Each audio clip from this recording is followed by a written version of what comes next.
All right, well, welcome everyone. It is Monday, June 1st. Welcome to the Whitestown Redevelopment Commission meeting. This is the second virtual meeting that we've had as a commission. Looking forward to see how it goes. So the first item on the agenda is a roll call.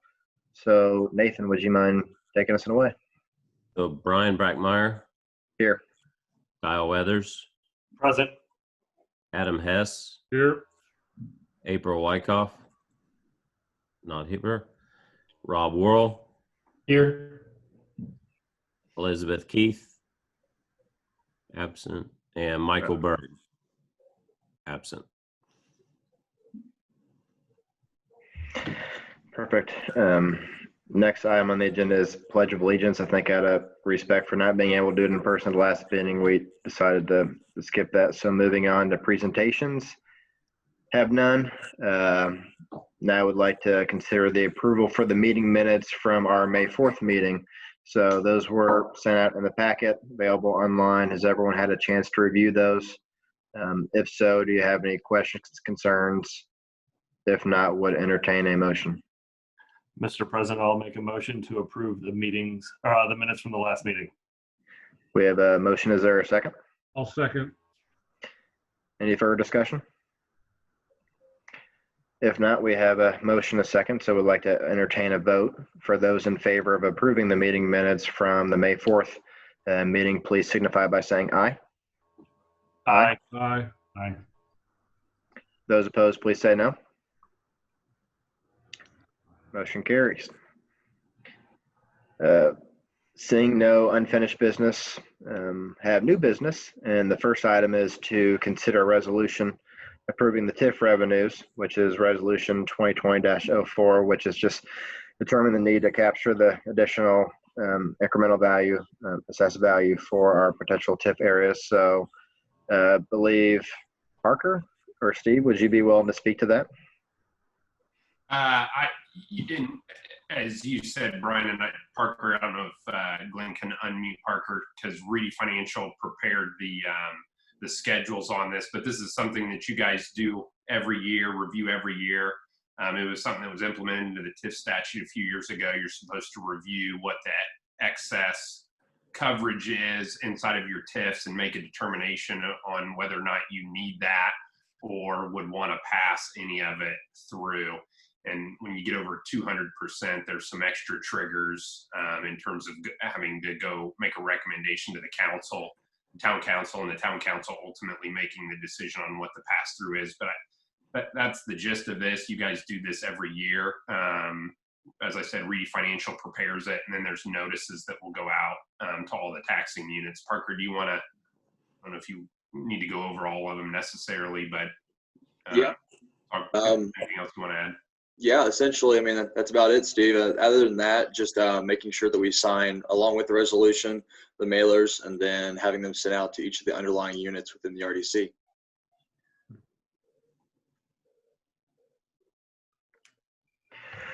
While we have Parker and Steve, any initial questions for the commission? Again, this is standard, something that we do every year that Parker and his team help prepare for us on our behalf.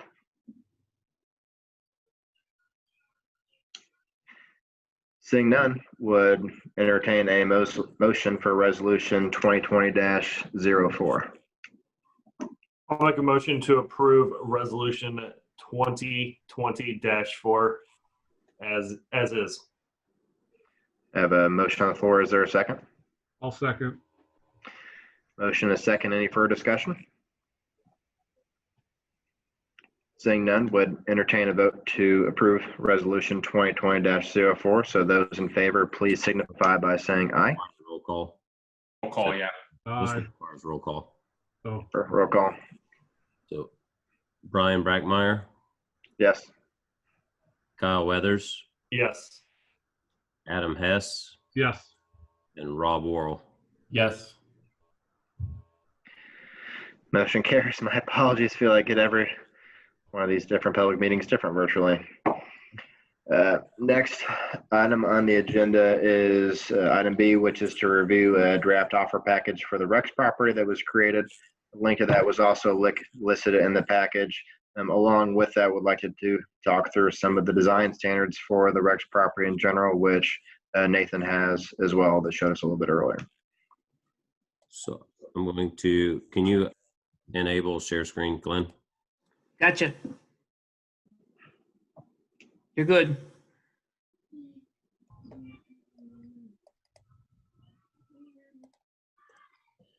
So this is an updated image of what you've probably seen in the past when we did the recs. This is an attachment that's going with it that kind of breaks down and just shows what we're looking at going in from the aquatic center, the athletic fields, hotel, entertainment, and event center, medical office, mix, the amphitheater. The way we're putting this out is showing, plan on putting this out is showing this, and then breaking it down into kind of zones to say how many acres we're looking at in each. So that way they know when they're coming in, hey, we're looking at 15 acres with outdoor lawn. And a lot of things have gone into that of this has got some floodplain in it. We got to worry about some wet areas. So a lot of that's going to have to stay lawn. That breaks it down. As you'll notice in the other packet, if you looked at the offer sheet, the new appraisal has it about 90,000 an acre for this land. So we've had a nice increase in value since purchase, obviously. And then we continue just talking about how many parking spaces are required per unit, how much we're going into there. And then we've created a basic design standards working with Browning Day. And it talks about, it really goes through, and I can send this file to everyone. This is still a draft. We're reviewing it against the UDO to ensure that we're not kind of contradicting ourselves of what the new UDO is showing. We just got these Friday. But it goes through the concept overview, what it's requiring. Our mixed use, for example, we're saying office uses and they're Class A quality office. All housing is to be market rate or above, so nothing below market rate. The medical office, the aquatics facility talks that it could be part of the hotel, standalone facility. The town is open to considerations of partial ownership, joint, who's running it, those kind of options are for discussion. Really gives in, it kind of compares that Splash Island in Plainfield is a potential comparable, which is the aquatics facility that town of Plainfield runs. Field house talks about what items we're looking for in the field house: large indoor, basketball, turf fields, traditional rec center elements, weight room, multi-purpose rooms. Again, the commercial office is to be Class A, commercial retail on the low ends, substantial outdoor dining components. We want the full walkability of this facility. The amphitheater, we want it all kind of open air with the restaurants to where if we do concerts, events there, it is open-ended. The event center, and the reason that's in there, we've had a couple different come talk to us looking at, that's a small concert venue, small wedding venue. By the size of it, most are capping out at 300-400 people, depending, it could be more if you're doing outside also. Indoor recreation or anything that pretty much gravitates people to. So it could be anything from a sky zone, a bowling alley, those type of just, they draw people in and it gives something for people to do as they're staying in the area. So if they come in for tournaments or just staying in hotels in the area, it gives additional recreation activities for people to do. The Commons, which is a central green amphitheater, it's putting the power in, it's putting a solid surface ground in. So instead of just grass, it's some form of turf or different surfaces. That way it's cleaned easily from, not that we would ever have Kid Rock out there, but we could have Kid Rock on Friday night and have a farmer's market Saturday morning, and you never tell that we had Kid Rock there the night before. The architecture, we kind of went through a lot of it with it, just the type and the face of the buildings. It's no metal sided buildings. It's solid quality construction. It's the storefronts. It's using a lot of stone, glass, wood. It's kind of stay away from the aluminum pop-up buildings, the prefab. It really gets a lot of different architecture. And like I said, I'll send this to everyone because as you see, there's a lot, what appears to be a lot in it. And we do want to move forward on this. So what I would ask as we go through it, as you can see, the building materials, those are the ones we got to compare against the UDO, make sure we are on the right page with it. And the windows, roof overhangs, signage, building entrances. So it really gets into just that heavy overview. Loading and service bays, making sure those aren't visible from primary areas. The setbacks, again, comparing all those to the UDO to make sure in our design standards, road streets, all complete streets. As we said, walkability is key. If we go back to the original map, you'll see down on like K with the retention area, we want to make sure it's even utilized as park space. It's not just a big bulky retention pond. It's got boardwalks around it, through it. Everything's connected by trail to ensure you can get back and forth. We're going to look at crossings to the Little League facility and the multifamily over there, whether we have the normal at grade or whether in the future we even look at doing something above or below grade to combine the two due to traffic on Indy Road. So a lot of that's covered in here at a very high level. Obviously, when it gets down into the nuts and bolts, things will be coming back in, obviously. If somebody takes this full task on, or if they don't, and we come back and we start parting this out into smaller projects, we can really fine tune some of these standards. We can see what they propose and go from there. Goes into lighting, making sure no light pollution, all below ground utilities, green infrastructure on all stormwater or underground detention. So it's, and I know I'm rushing through this because I don't want to, I mean, we could read it page by page, but a lot of it's a lot of the same. All shared parking when possible. We are open to, I put structured parking in. So it is open to structured parking, and saying that we could be willing to assist with that with some form of tax credits or so forth, just because it maximizes what we can put there. Obviously, those decisions that come back in front of this board to make when the time comes. All on-street parking is going to be offset, similar to Clay Terrace. So your actual drive-through doesn't worry about the parking. They're on little side cuts off. So that's kind of the overview of the design standards and the image. If there's any questions, I can help with those. And what I would like for the board to do is just kind of approve us to go forward with this pending Brian's final sign off or multiple members' final sign off. That way we can get this out and have results back by July. We feel that's a good time frame because this is still very high level.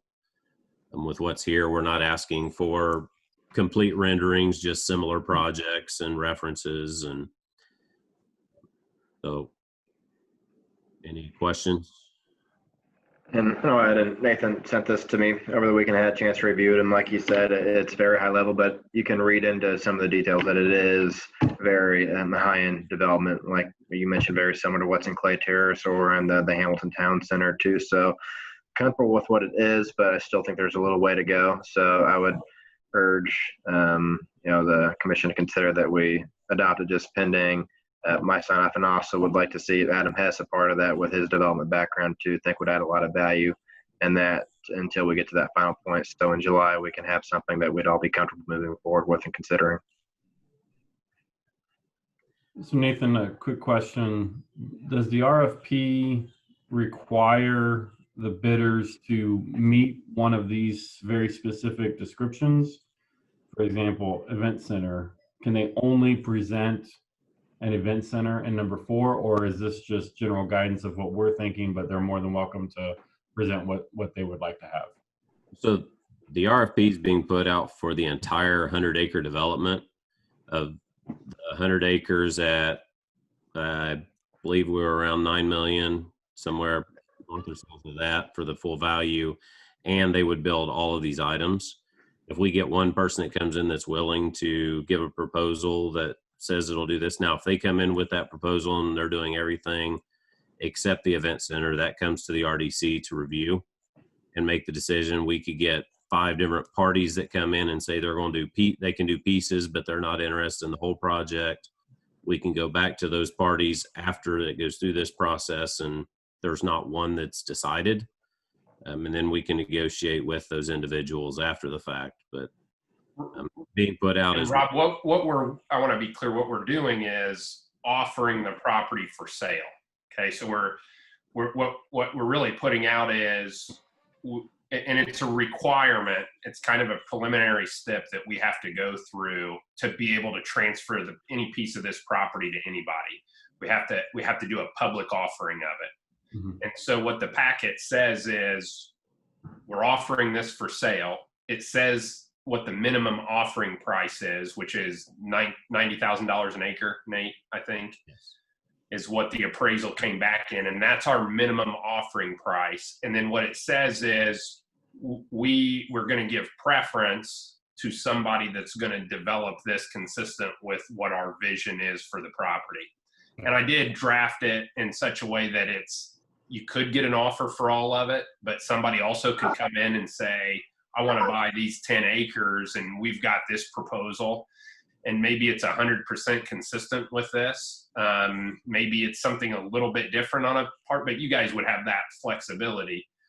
But what you then do is, after we accept or after we open those proposals, and that's what Nate would like, where he would like to be, is opening those proposals at the July meeting.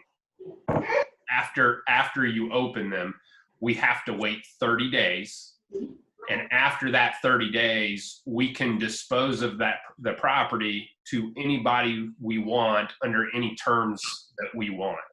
So after that 30-day waiting period, you get the proposals, you have the flexibility to sell it to somebody for $90,000 an acre, or do an economic development deal where maybe we give some incentives along with they purchase the property and we give other incentives, or maybe we're willing to give somebody a discount on the purchase price because of what they're planning to put in, or that's a part of the package that we're getting.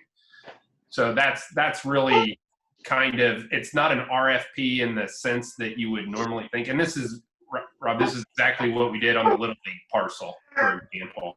And they came back with their proposal. That was the only proposal. We waited the 30 days, and then we did sign the economic development agreement with the Little League. Okay, thank you.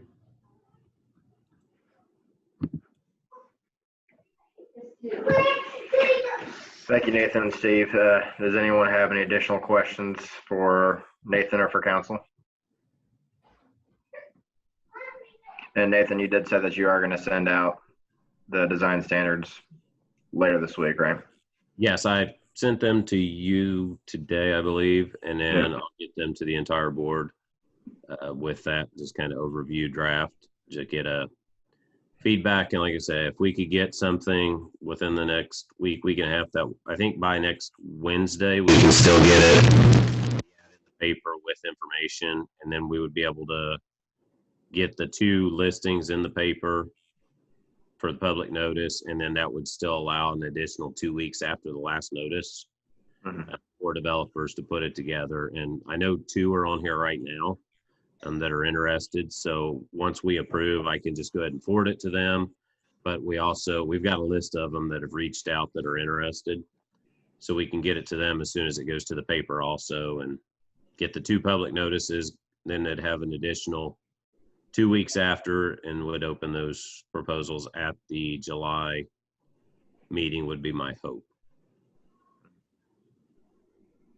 And then August would be when we would start discussions of what we were going for and what we would allow, and working the deals from there. Do you need a motion for the offer package or the packet that was created?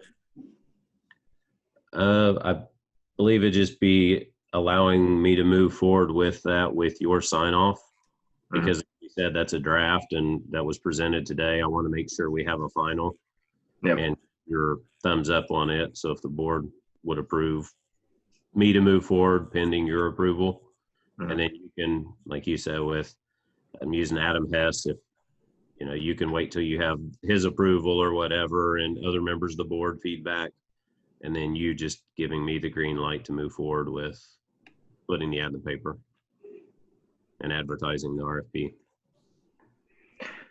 Well, perfect. Well, as Nathan said, he's going to send out a little bit more details about the design standards, but I think it is nice as we have interest, as Steve said, helps speed along the process for us so we can kind of determine what we want to do with that property. So would entertain a motion to help us move forward with this process. I will throw a motion out there to move forward as proposed. Is there a second? I'll second. Any further discussion? Steve, is that clear enough? Yeah, it's for me. Okay. Seeing none, I want to entertain a vote. So those in favor, please signify by saying aye. No, do we need a roll call? Roll call. Brian Brackmeyer, Yes. Kyle Weathers, Yes. Adam Hess, Yes. and Rob Worrell. Yes. Motion carries. Don't see any other business, even though I would be interested to see Parker do a what's in the bag special in his golf bag back over there. It's one of the 3 bags I've got in my room right now, so that might be a long list. There we go. Does anyone else have anything good for the order or good for the group? I might throw out a quick question, actually. I saw today on Twitter about the Coca-Cola factory being announced. That's awesome news. I saw.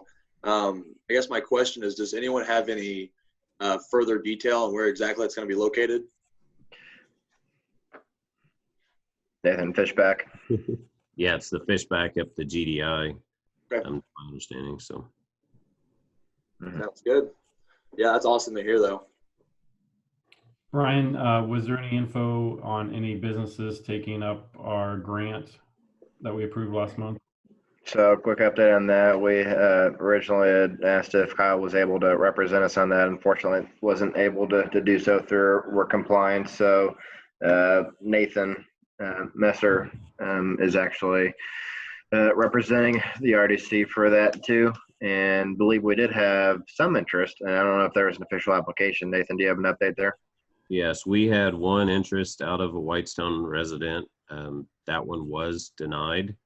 And they own a personal business out of their home. I don't want to go into too many details. Their personal financials weren't in a condition we felt they could repay the loan. So it came as a recommended denial by EDC, and I agreed with the reasoning. It didn't score high, and they have some personal financial issues that didn't look very positive for them being able to repay the loan and move forward with it. So we're still trying to. I've reached out to a lot of local small businesses, i.e. Fun Days, LA Cafe, Moontown, about every small business I can think of locally, Carmine Dental, and let them all know that it is there, that we did put this money and we are thinking about them. They're all very grateful.